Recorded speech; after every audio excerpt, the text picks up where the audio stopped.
आप सभी का हार्दिक स्वागत, हार्दिक अभिनंदन। प्रिय विद्यार्थियों, सीईटी क्लासेस का यानी दूसरी क्लास जिसमें 12th लेवल और ग्रेजुएशन लेवल दोनों के लिए, इसके साथ ही जो 10th है, 11th है या 12th क्लास में पढ़ने वाले हैं या फर्स्ट ईयर में पढ़ने वाले जो कंपलसरी इंग्लिश की तैयारी करने वाले हैं, उन सभी विद्यार्थियों के लिए बहुत एक महत्वपूर्ण वीडियो है। इसलिए आप सीईटी वाले, इसके साथ सीईटी में दोनों तरह के 12th और ग्रेजुएशन, इसके अलावा 12th क्लास में पढ़ने वाले, 11th में पढ़ने वाले, 10th में पढ़ने वाले और फर्स्ट ईयर में पढ़ने वाले जिनके यानी कंपलसरी सब्जेक्ट है, वे सभी विद्यार्थी इस वीडियो को देखें ताकि आपके लिए अच्छी तरह से समझ में आ जाए। यानी आपके लिए टेंस का दूसरा भाग यानी पहला भाग हमने जो पढ़ा था उसमें हमने प्रेजेंट टेंस की पहचान की थी। अब हम प्रेजेंट टेंस को थोड़ा सा आगे लेते हैं, यानी प्रेजेंट टेंस आज पूरा कर देते हैं। आपको मैं थोड़ा सा बता दूं कि इस चैनल पर आपके लिए कौन कौन से विषय है वो पढ़ाए जाते हैं। इसके लिए बीए फर्स्ट ईयर से लेकर के general English, general Hindi, Hindi literature, political science, history, geography, sociology, इसके अलावा भी बहुत सारे विषय हैं वो पढ़ाए जाते हैं। कंप्यूटर क्लासेस भी आपके लिए होगी, जो कि जितने भी विद्यार्थी हैं सीईटी करने वाले हैं उन सभी के लिए निश्चित रूप से आपको पढ़ाई जाएगी, तो आप इसका ध्यान रखें। आइए चलते हैं आज के लेसन की तरफ और आज का लेसन देखते हैं कि हमें प्रेजेंट टेंस को पूरा करना है। देखिए, प्रेजेंट टेंस हमने पढ़ा था, यानी टेंस को हमने पढ़ा था कि टेंस है वो तीन प्रकार के हमने पढ़े थे, प्रेजेंट टेंस, पास्ट टेंस और फ्यूचर टेंस। थोड़ा सा रिवाइज कर देता हूं। प्रेजेंट टेंस के हमने चार भाग पढ़े थे। पहला भाग हमने पढ़ा था प्रेजेंट इंडेफिनिट टेंस। कौन सा पढ़ा था? Present indefinite tense, present indefinite tense या प्रेजेंट सिंपल भी जिसको कह सकते हैं। हमने इसके बारे में पढ़ा था कि ता है, ती है, ते हैं, ता हूं, ती हूं इत्यादि शब्दांश आते हैं, वो सभी प्रेजेंट इंडेफिनिट के होते हैं। इसके बाद हमने पढ़ा था present continuous tense, present continuous tense. इसके बाद कंटिन्यूस में आप जानते हैं रहा है, रही है, रहे हैं, रहा हूं इत्यादि शब्दांश आते हैं, वो प्रेजेंट कंटिन्यूस होते हैं। इसके बाद तीसरा हमने पढ़ा था प्रेजेंट परफेक्ट टेंस। कौन सा पढ़ा था? Present perfect tense. Present perfect tense जिसमें चूका है, चूकी है, चूके हैं, चूका हूं इत्यादि शब्दांश आते हैं, वो सभी वाक्य प्रेजेंट परफेक्ट के होते हैं। और चौथा हमने पढ़ा था present perfect continuous tense, present perfect continuous tense. ये हमने पढ़े थे चार, और इनको आज हम पूरा कर लेते हैं कि इनमें क्या क्या आता है।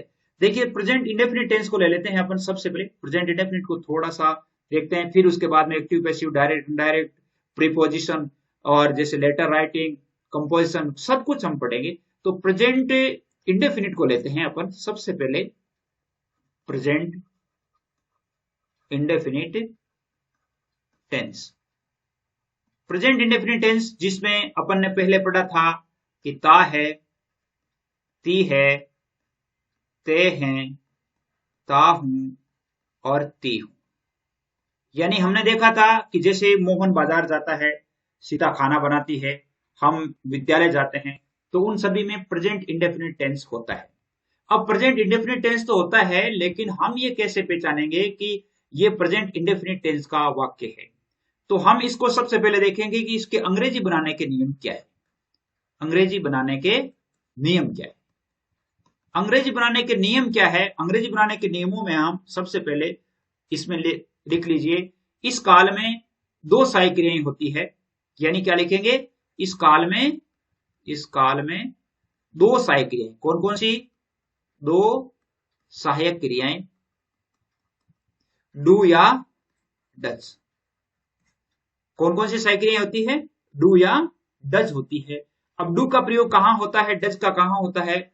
डू का प्रयोग होता है बहुवचन कर्ता के साथ, बहुवचन कर्ता। और बहुवचन कर्ता कौन कौन से हैं? आई, वी, यू और दे, ये बहुवचन कर्ता है। और डज का प्रयोग कहां होता है? डज का प्रयोग होता है एक वचन कर्ता के साथ। कहां होता है? एक वचन कर्ता के साथ। एक वचन कर्ता कौन कौन से हैं जिनको हम एक वचन कहेंगे? और वो है ही, सी, इट और किसी का नाम। इनमें से कोई भी होता है तो वो क्या होता है, यानी एक वचन कर्ता होते हैं, ही शी इट ने। तो डू का प्रयोग बहुवचन के साथ और एक वचन का डज का डज का प्रयोग एक वचन के साथ। यहां तक हम आगे। अब जैसे मान लो प्रत्येक जो टेंस है, प्रत्येक टेंस के जो है हमें चार चार सेंटेंस पढ़ने हैं। कौन कौन से? एक तो हमें पढ़ना होता है सिंपल सेंटेंस, यानी सिंपल सेंटेंस जिसको हम साधारण वाक्य कहते हैं, साधारण वाक्य। दूसरा पढ़ने होता है नेगेटिव। कौन सा होता है? नेगेटिव सेंटेंस, जिसको नकारात्मक कहा जाता है, नकारात्मक वाक्य कहा जाता है। और तीसरा जो पढ़ना होता है वो पढ़ना होता है इंटेरोगेटिव। क्या पढ़ना होता है? Interrogative sentence. और चौथा होता है वो इंटेरोगेटिव एंड नेगेटिव सेंटेंस। चार प्रकार के वाक्य हमें पढ़ने हैं। अब चार प्रकार के वाक्य पढ़ने हैं तो इनमें और हमें क्या करना है? जैसे सबसे पहले हम सिंपल वाक्य को लेते हैं। सबसे पहले क्या लेते हैं? सिंपल सेंटेंस को लेते हैं। क्या लेते हैं? सिंपल सेंटेंस को। अब जैसे अंग्रेजी बनाने का नियम क्या है, चाहे किसी भी सेंटेंस की किसी भी जैसे कोई भी टेंस हो तो उसका अंग्रेजी बनाने का नियम क्या है? सबसे पहले सूत्र है इसका सिंपल सेंटेंस का, देख लीजिए, थोड़ा ध्यान रखिए। सबसे पहले सब्जेक्ट लेते हैं, उसके बाद हेल्पिंग वर्ब लेते हैं, उसके बाद मेन वर्ब लेते हैं, उसके बाद ऑब्जेक्ट लेते हैं, उसके बाद अदर्स लेते हैं। ये लिया जाता है। जैसे सब्जेक्ट, उसके बाद हेल्पिंग वर्ब यानी सहायक क्रिया, उसके बाद मेन वर्ब यानी मुख्य क्रिया, ऑब्जेक्ट यानी कार्य, इसके बाद अदर्स। ये सिंपल सेंटेंस का सूत्र है, सिंपल सेंटेंस को बनाने का सूत्र है। इसको आप ध्यान में रखेंगे। सब्जेक्ट का मतलब होता है कर्ता, थोड़ा ध्यान रखें। हेल्पिंग वर्ब का मतलब होता है सहायक क्रिया, और मेन वर्ब का मतलब होता है मुख्य क्रिया, ऑब्जेक्ट का मतलब होता है कर्म, और अदर्स का मतलब होता है अन्य। ये इसका अर्थ होता है। तो हम जैसे मान लो अपन जैसे सेंटेंस बनाते हैं, हिंदी में आप सेंटेंस को समझिए। हिंदी में जैसे मोहन पत्र लिखता है, कोई सेंटेंस है, मोहन पत्र लिखता है। अब सब्जेक्ट क्या है? सब्जेक्ट का अर्थ होता है काम को करने वाला, यानी जो काम करता है वो सब्जेक्ट होता है। जैसे पत्र लिखने का काम कौन कर रहा है? मोहन कर रहा है, इसका मतलब मोहन सब्जेक्ट है। और काम करने का फल जिस पर पड़ता है वो है पत्र। ये लिखने का काम है, किस पे हो रहा है? पत्र पे हो रहा है, तो ये ऑब्जेक्ट हो जाता है। और लिखना ये एक वर्ब हो जाती है। और वर्ब हम कैसे पहचानेंगे? जिस शब्द के पीछे हम ना लिख सकते हैं, जैसे लिखना, उठना, बैठना, खाना पीना, दौड़ना, खेलना, कूदना, इन सभी को हम इस प्रकार लिख सकते हैं, तो इसका मतलब है कि वो सारी की सारी क्या है? क्रियाएं हैं। क्रिया की परिभाषा आप जानते ही हैं, कैसे कि जिन शब्दों से किसी काम का करना या होना पाया जाता है वो सभी क्रियाएं होती है। तो मोहन पत्र लिखता है, ये सेंटेंस है, इसमें सब्जेक्ट आया, ऑब्जेक्ट आया, वर्ब आ गई। अब जैसे मान लो इसको लिखते कैसे हैं? जैसे सब्जेक्ट लेते हैं, उसके बाद हेल्पिंग वर्ब लेते हैं, उसके बाद मेन वर्ब लेते हैं, फिर ऑब्जेक्ट लेते हैं, फिर अदर्स लेते हैं। अंग्रेजी के जो शब्द होते हैं, अंग्रेजी के जो सेंटेंस होते हैं, उसमें कर्ता प्लस क्रिया प्लस कर्म होता है। कर्ता क्रिया कर्म होता है। हिंदी में क्या होता है? कर्ता प्लस कर्म प्लस क्रिया होता है। इसमें देखिए कर्ता, उसके बाद में कर्म आया, फिर बाद में क्रिया आई। तो हिंदी में क्या होता है? कर्ता कर्म क्रिया होती है, SOV होता है। हिंदी में तो होता है SOV और अंग्रेजी में होता है SVO, इस प्रकार होता है। यानी SOV ये तो हिंदी में होता है सब्जेक्ट ऑब्जेक्ट वर्ब, और अंग्रेजी में होता है सब्जेक्ट वर्ब ऑब्जेक्ट, ये होता है। तो इस तरह से इसका सेंटेंस बनता है। चलो हम यहां तक आ गए कि भाई जैसे मान लो इसमें अपन ने पढ़ लिया कि इसका जो सिंपल सेंटेंस होता है उसकी अंग्रेजी अब हम कैसे बनाएंगे। प्रत्येक में हमें चार सेंटेंस पढ़ने हैं, तो सिंपल सेंटेंस में हम कैसे अंग्रेजी बनाएंगे? तो सीधी सी बात है, सिंपल सेंटेंस में यानी प्रेजेंट इंडेफिनिट में, सिंपल सेंटेंस में डू या डज का प्रयोग नहीं होता है। डू या डज का प्रयोग नहीं होता है। क्या नहीं होता है? डू या डज का प्रयोग नहीं होता है। समझ गए? डू या डज का प्रयोग नहीं होता है तो क्या होता है? अब इतनी सी बात ध्यान रखना, यदि कर्ता एक वचन हो, यदि कर्ता एक वचन हो, एक वचन, एक वचन हो, यदि कर्ता एक वचन हो, एक वचन का मतलब है ही, सी, इट और किसी का नाम, नाम भी अकेले आदमी का होना चाहिए, दो का नहीं। ही, सी, इट, नेम, इनमें से कोई भी होता है तो क्या होता है, मुख्य क्रिया के साथ, मुख्य क्रिया के साथ एस या ई एस जुड़ता है, मुख्य क्रिया के साथ एस या ई एस जुड़ता है।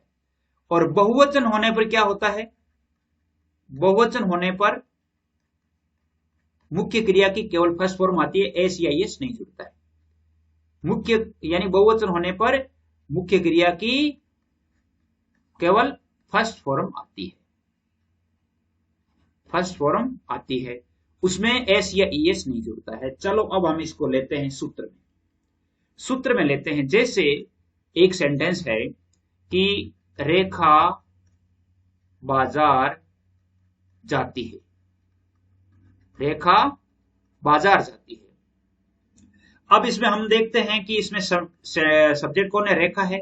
बाजार इसमें ऑब्जेक्ट इसको नहीं कह सकते, बाजार क्योंकि गंतव्य स्थल ऑब्जेक्ट नहीं होता, ये अन्य में आता है, अदर में आता है। जाती है इसकी वर्ब है, तो हमें सबसे पहले क्या लेना है, सब्जेक्ट लेना है। सूत्र भी हमारा यही कहता है, सूत्र यही कहता है, सब्जेक्ट ले लिया, सब्जेक्ट ले लिया रेखा, रेखा। अब सब उसके बाद वर्ब लेनी है, जाना, जाना क्या कहते हैं, गो कहते हैं।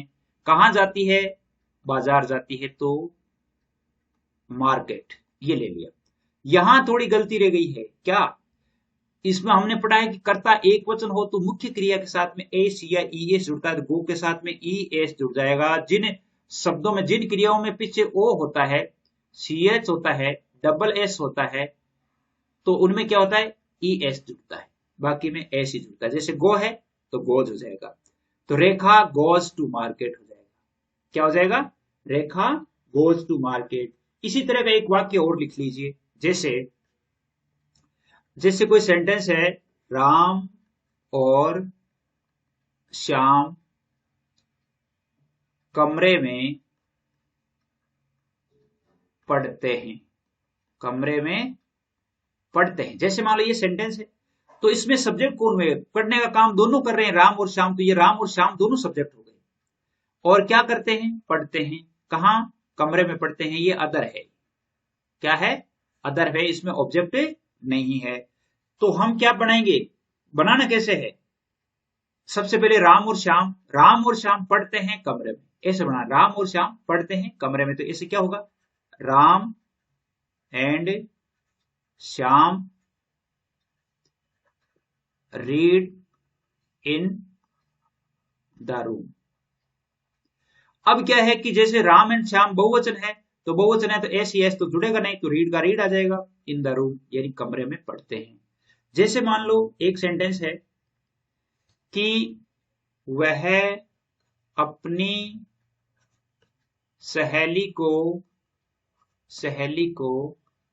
पत्र लिखती है, पत्र लिखती है, सेंटेंस है कोई, वह अपनी सहेली को पत्र लिखती है।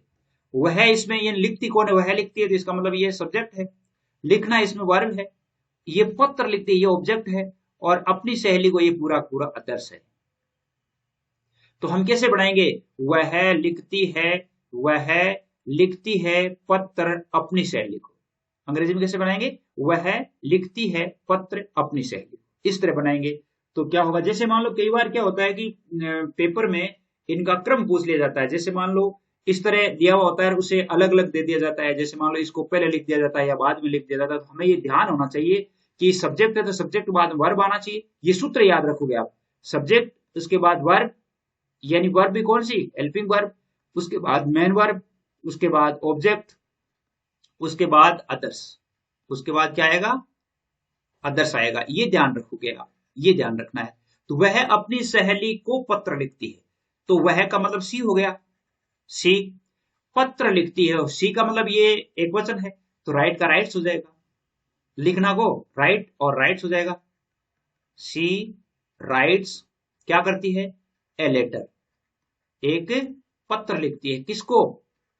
To her friend, to her friend. अब देखिए अपनी के लिए यहां पर हर आया है, किसके कारण आया है? इस सी के कारण आया है, ध्यान रखना, इस सी के कारण हर आया है। अगर यहां पर ये आई होता कि मैं अपनी सहेली को पत्र लिखती हूं, तो ये हो जाता I write a letter to my friend. क्या हो जाता? To my friend. तुम अपनी सहेली को पत्र लिखती हो, तो यू, अगर यहां पर यू होता तो यहां पर अपनी शब्द के लिए क्या हो जाता? योर फ्रेंड हो जाता। तो यहां पर अपनी शब्द है वो किसके आधार पर बनता है? सब्जेक्ट के आधार पर। अगर सब्जेक्ट है, जो भी सब्जेक्ट है उसका दूसरा रूप होता है। अगर मान लो सब्जेक्ट ही है, अपनी शब्द के लिए ध्यान रखना, अपनी शब्द के लिए क्या क्या ध्यान रखोगे? अगर मान लो सब्जेक्ट है वो आई है, तब तो हो जाएगा माई। अगर शी है तो हो जाएगा हर। अगर यू है तो हो जाएगा योर।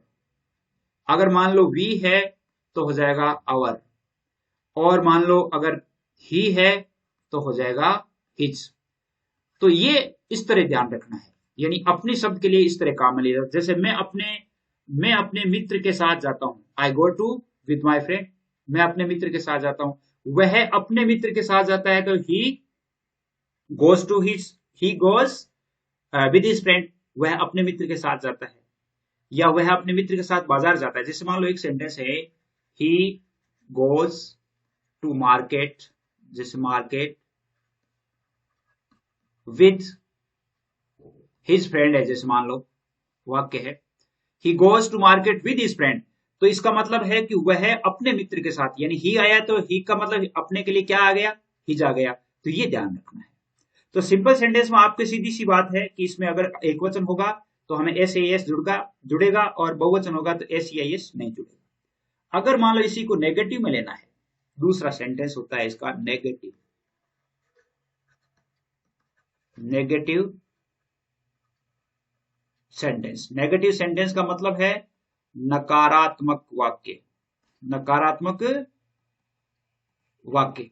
और नकारात्मक वाक्य का सूत्र क्या है? कहीं भी देख लो आप, नकारात्मक वाक्य का सूत्र ध्यान रखना। ये नकारात्मक वाक्य का सूत्र है subject plus helping verb plus note plus main verb plus object plus others. क्या चेंज हुआ उसमें और उसमें? क्या चेंज हुआ? कुछ भी चेंज नहीं हुआ। क्या चेंज हुआ? हेल्पिंग वर्ब के बाद नोट लगा है। हेल्पिंग वर्ब में क्या लगा है? हेल्पिंग वर्ब के बाद नोट लगा है, बस, और कुछ भी चेंज नहीं हुआ। ये ध्यान रखना है। तो जैसे मान लो अपन लिखेंगे कि जैसे कोई सूत्र है, मीना मीना कहानी नहीं पढ़ती है। अगर कोई सेंटेंस है मीना कहानी नहीं पढ़ती है, तो मीना इसमें सब्जेक्ट है, पढ़ना इसमें वर्ब है, कहानी इसका ऑब्जेक्ट है, और नहीं है जो नेगेटिव वर्ड है। तो इसको हम लिखेंगे कैसे? मीना एक वचन है, मीना, मीना एक वचन के साथ डू या डज में से इसका प्रयोग होता है, एक वचन का डज का होता है, तो डज नॉट हो जाएगा। Meena does not right, does not read a story. Meena does not read a story, Meena कोई कहानी नहीं पढ़ती है। इसी प्रकार जैसे मान लो एक सेंटेंस है कि विद्यार्थी कक्षा में शोर नहीं करते हैं। अगर कोई सेंटेंस है विद्यार्थी कक्षा में शोर नहीं करते, तो क्या होगा? द स्टूडेंट्स, बनाइए आप साथ साथ, द स्टूडेंट्स। अब बहुवचन है तो डू नॉट हो जाएगा, do not make a noise. विद्यार्थी कक्षा में शोर नहीं करते हैं, इसका मतलब ये हो जाएगा, तो डू नॉट हो जाएगा। अब जैसे मान लो डू नॉट, अब तो इसका अर्थ है कि ये आप समझ गए कि अगर मान लो एक वचन है तो डज नॉट हो जाएगा, बहुवचन है तो डू नॉट हो जाएगा। ये ध्यान में रखना है। तीसरा जो इनका सेंटेंस होता है वो होता है इंट्रोगेटिव। इसको समझना होता है, इसको थोड़ा ध्यान से समझना।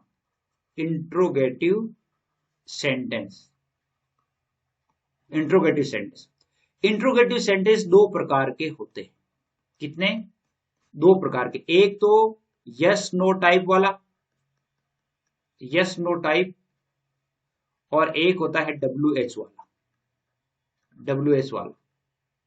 अब इसको एक तरह से और भी कह सकते हैं। एक तो सहायक क्रिया से बनने वाला, इसको हम ये कह सकते हैं, एक तो होता है सहायक क्रिया से बनने वाला, दूसरा होता है WH शब्दों से बनने वाला, WH शब्दों से बनने वाला। दो तरह के होते हैं। तो सहायक क्रिया से बनने वाला जो होता है, सबसे पहले हम देखते हैं सहायक क्रिया से बनने वाला यानी हेल्पिंग वर्ब वाला। सहायक क्रिया से बनने वाला देखते हैं कैसे बनता है। सहायक क्रिया से बनने वाला, सहायक क्रिया से बनने वाला, सहायक क्रिया से बनने वाला, पहली बात तो हमेशा ध्यान रखना क्या से शुरू होता है। किससे शुरू होता है? क्या से शुरू होता है। जैसे कोई सेंटेंस है कि क्या मोहन दूध पीता है, दूध पीता है, क्या मोहन दूध पीता है, क्या से शुरू है। तो अब इसमें ध्यान रखना, इसका सूत्र देख लीजिए। इसका सूत्र है आपके, सबसे पहले हेल्पिंग वर्ब आएगी, उसके बाद सब्जेक्ट आएगा, उसके बाद मेन वर्ब आएगी, उसके बाद ऑब्जेक्ट आएगा, उसके बाद अदर्स आएगा। हेल्पिंग वर्ब और उसके बाद हेल्पिंग वर्ब के बाद सब्जेक्ट, मेन वर्ब, ऑब्जेक्ट और अदर्स और प्रश्नवाचक चिन्ह। क्या है? तो इसमें हेल्पिंग वर्ब हमें क्या है कि पीता है यानी डू डज वाला है, तो इसमें हेल्पिंग वर्ब भी डू डज ही होनी चाहिए। मोहन एक वचन है तो इसका मतलब हेल्पिंग वर्ब मोहन के साथ डज आनी चाहिए, तो डज हो गया। बिल्कुल सूत्रवार चले, डज। अब इसके बाद मोहन सब्जेक्ट ही, सब्जेक्ट ले लो मोहन, डज मोहन पीना, मेन वर्ब पीना, ड्रिंक। मोहन क्या पीता है? दूध, ऑब्जेक्ट आ गया।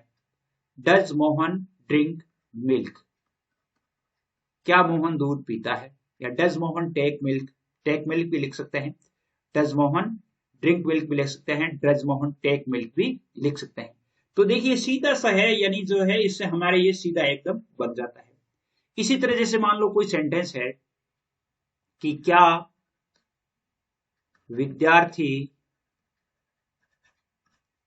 अंग्रेजी पढ़ते हैं, क्या विद्यार्थी अंग्रेजी पढ़ते हैं, इसका मतलब बहुवचन है, पढ़ते हैं, तो बहुवचन के साथ में डू या डज में से डू आता है, डू द स्टूडेंट्स हो जाएगा, डू द स्टूडेंट्स क्या करते हैं? पढ़ते हैं, रीड इंग्लिश। इसमें एक ध्यान रखना कि जैसे मान लो एस या ईएस वाला केवल और केवल साधारण वाक्य में होता है, बाकी एस या ईएस वगैरह कहीं पर भी जुड़ते नहीं है। तो हमने ये देखा कि जो क्या से शुरू है उसमें हमें क्या रखनी होती है? हेल्पिंग वर्ब रखनी होती है। किसकी रखनी होती है? संबंधित टेंस की रखनी होती है। अगर वाक्य मान लो प्रेजेंट इंडेफिनिट का है तो हम क्या रखेंगे? डू या डज में से रखेंगे। अगर प्रेजेंट कंटिन्यूस का है तो प्रेजेंट कंटिन्यूस की सहायक क्रिया रखेंगे। तो ये ध्यान रखना है। ये तो हेल्पिंग वर्ब वाला हुआ। हेल्पिंग वर्ब के बाद आपके जो बनता है वो होता है WH शब्दों वाला। कौन सा? WH शब्दों से बनने वाला, बनने वाला। WH शब्दों से बनने वाला जैसे वाट है। WH शब्द कौन कौन से हैं? वाट, वाट यानी क्या, हु यानी कौन, वेयर यानी कहां, और जैसे हाउ यानी कैसे, और विच यानी कौन सा। इनको WH क्यों कहा जाता है? क्योंकि सभी में WH आता है। WH WH WH, इसलिए इनको WH कहा जाता है, क्योंकि ये इनकी पहचान हो गई है। तो WH का है, इसका सूत्र क्या है देख लीजिए। एक टेंस में जब आप सूत्र देख लेंगे सारे हो जाएंगे। एक ये पहला टेंस में इसका सूत्र है वो WH पहले लिखना है, उसके बाद हेल्पिंग वर्ब लिखनी है, उसके बाद सब्जेक्ट लिखना है, उसके बाद मेन वर्ब लिखनी है, उसके बाद ऑब्जेक्ट लिखना है, उसके बाद अदर्स लिखना है और प्रश्नवाचक चिन्ह लगना है। अब कई बार क्या होता है कि सेंटेंस की त्रुटि में वाक्य WH वाला है लेकिन अंत में जैसे प्रश्नवाचक चिन्ह छोड़ दिया, तो भी उसमें क्या है कि वो वाक्य है वो सही नहीं माना जाता है, तो भी उसमें क्या है कि हमें जैसे मान लो उसके कंस्ट्रक्शन में कोई कुछ भी नहीं लग रहा, लेकिन अंत में जैसे प्रश्नवाचक चिन्ह नहीं है, तो वहां भी वो गलत हो जाता है। तो हमें अब WH वर्ड के जो सेंटेंस है वो बना के देखते हैं। जैसे जैसे रेखा कहाँ रहती है, इसमें WH वर्ड कहाँ का वेयर हो गया। देखिए WH वर्ड ले लिया वेयर, अब हेल्पिंग वर्ब रेखा एक वचन है तो डज हो जाएगा।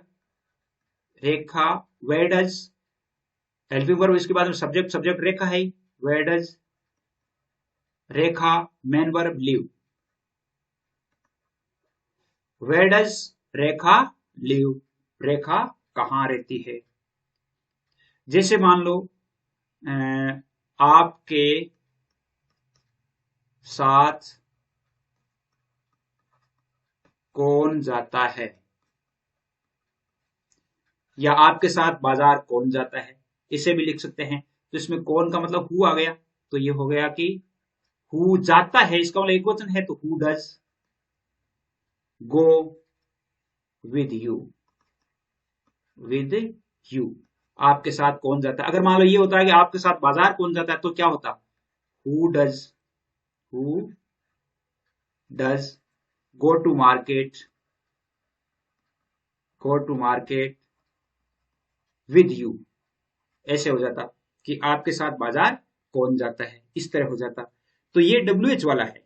WH वाले में क्या होता है कि हमें सबसे पहले है लेना होता है, उसके बाद जैसे मान लो हम एक सेंटेंस लिखते हैं कि कोई भी सेंटेंस है कि मेरा मित्र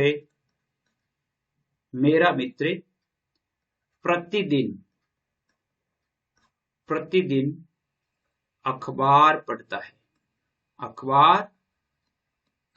है। तो इसमें क्या है कि मेरा मित्र सब्जेक्ट है, यानी मेरा मित्र प्रतिदिन अखबार पढ़ता है। अगर इसको हम प्रश्नवाचक बनाएं तो कैसे बनाएंगे, अगर इसको ऐसे कर दिया कि आपका मित्र प्रतिदिन अखबार क्यों पढ़ता है, अगर इसको ऐसा बना देते हैं तब तो क्यों पहले आ जाएगा, तो WH में क्यों आ जाएगा, क्यों का मतलब वाई। आपका मित्र है अपना, आपका मित्र वाई डज, योर फ्रेंड हो गया, your friend, why does your friend क्या करता है, पढ़ता है, रीड क्या, न्यूज़पेपर कब, डेली। आपका मित्र है वो हमेशा अखबार क्यों पढ़ता है, आगे समझे। तो इस तरह क्या है कि ये WH वर्ड वाला होता है, WH वर्ड तक होता है। तो यानी ये प्रेजेंट जो टेंस है, प्रेजेंट इंडेफिनिट जो टेंस है वो पूरा है, और प्रेजेंट इंडेफिनिट के बाद जो है हम जल्दी ही वो देखेंगे, अगला अगला जल्दी ही देखेंगे।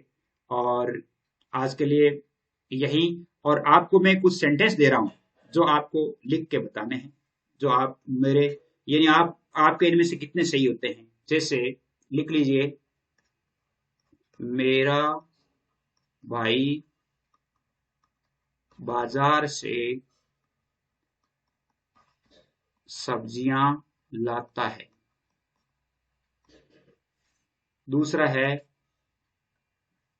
हम प्रातःकाल भ्रमण पर जाते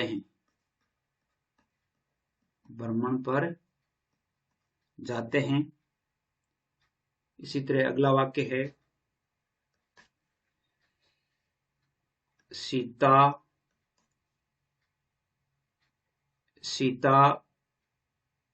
बाजार क्यों जाती है, जैसे ये भी सेंटेंस है। चौथा है, जैसे क्या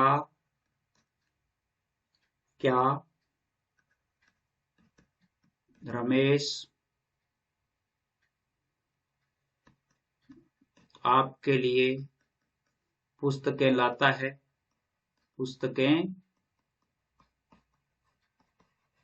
है। इसी प्रकार जैसे पांचवा प्रश्न है कि जैसे मान लो इस तरह लिख लीजिए, प्रश्न है कि विद्यार्थी कक्षा में शोर क्यों करते हैं। ये 5 वाक्य है, आप लिख करके बताइएगा कि आपको कैसे लगते हैं। आज के लिए बस इतना ही। जय हिंद, जय भारत।